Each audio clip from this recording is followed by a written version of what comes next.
Power division ने कहा है कि गुज़िश्ता रात पीक टाइम में बिजली की फराहमी बेहतर रही। सूबों की तरफ से डिमांड की बदौलत पीक टाइम में डैमों से ज़्यादा पानी के अखराज से 5125 मेगावाट बिजली पैदा हुई।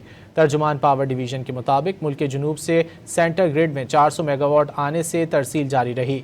बिजली तकसीम कार कंपनियों ने कल रात पीक में डिमांड में इजाफे के बावजूद बेहतर बिजली सप्लाई की बदौलत 1 घंटा से 2 घंटे तक की लोड मैनेजमेंट की। मुल्क के ज़्यादा नुकसानात वाले फीडर्स पर पॉलिसी के मुताबिक इकनॉमिक लोड मैनेजमेंट जारी रहेगी। इकनॉमिक लोड मैनेजमेंट का पीक टाइम लोड मैनेजमेंट से कोई ताल्लुक नहीं है। LNG की दस्तयाबी से पीक टाइम लोड मैनेजमेंट भी ख़त्म हो जाएगी। पावर डिवीज़न ने कहा है कि गुज़िश्ता रात पीक टाइम में बिजली की फराहमी बेहतर रही। सूबों की तरफ से डिमांड की बदौलत पीक टाइम में डैमों से ज़्यादा पानी के अखराज से 5125 मेगावाट बिजली पैदा हुई। तर्जुमान पावर डिवीज़न के मुताबिक मुल्क के जुनूब से सेंटर ग्रिड में 400 मेगावाट आने से तरसील जारी रही। बिजली तकसीम कार कंपनियों ने कल रात पीक में डिमांड में इजाफे के बावजूद बेहतर बिजली सप्लाई की बदौलत 1 घंटा से 2 घंटे तक की लोड मैनेजमेंट की।